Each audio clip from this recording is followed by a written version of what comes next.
नमस्कार साथियों, मैं हूं नम्रता गोयल और आज मैं डिजिटल उपनिवेशवाद पर अपने विचारों को प्रस्तुत करने जा रही हूं। उपनिवेशवाद का अर्थ तो आप सब जानते ही हैं। सरल शब्दों में हम कह सकते हैं कि किसी दूसरे के शासन के अधीन होना उपनिवेशवाद कहलाता है। आज हम स्वतंत्र हो चुके हैं और हम आज़ादी का अमृत महोत्सव मना रहे हैं, परंतु हम एक नए उपनिवेशवाद यानी डिजिटल उपनिवेशवाद से ग्रसित हैं। आज का युग डिजिटल युग है। चाहे शिक्षा हो, व्यापार हो या फिर मनोरंजन, सभी कुछ ऑनलाइन हो रहा है। और कोरोना काल में तो हमारी ज़िंदगी बिल्कुल ही डिजिटल आधारित हो गई है। स्कूल, ऑफिस, क्रय विक्रय सभी कुछ डिजिटल माध्यम से ही हो रहा है। जब भी हम कोई ऐप डाउनलोड करते हैं तो ये बहुत सारी जानकारियों को मांगते हैं और हम बिना देखे ही सभी परमिशन को अलाउ कर देते हैं, अपने निजी डाटा को शेयर कर देते हैं बिना इसका दुष्परिणाम जाने। ये बड़ी ही लुभावनी लगती है क्योंकि ये आकर्षक होती है, इनकी स्पीड बड़ी तेज़ होती है और ये बहुत ही कम दामों पर उपलब्ध होती है। लेकिन क्या आप इसके दुष्परिणाम जानते हैं?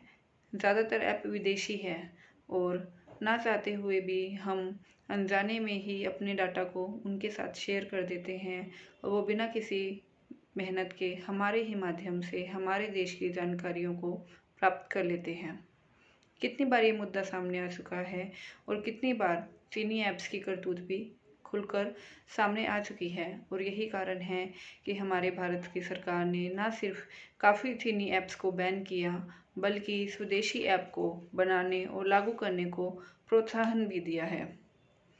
आत्मनिर्भर भारत का सपना अधूरा है जब तक हम डिजिटल उपनिवेशवाद की जंजीरों में जकड़े हुए हैं। गुलामी की इन नई जंजीरों को तोड़ना होगा और स्वदेशी ऐप को विकसित करने में हमें अपना योगदान देना होगा। ये काम इतना भी मुश्किल नहीं है। अगर हम अपनी निजता का सम्मान नहीं करेंगे तो फिर कौन करेगा?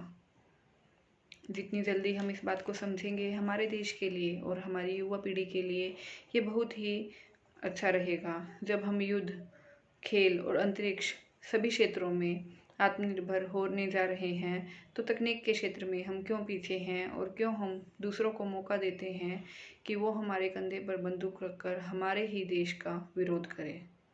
तो आओ संकल्प लें कि भारत को डिजिटल उपनिवेशवाद से मुक्त करवाने में हम अपना योगदान देंगे। धन्यवाद। जय हिंद।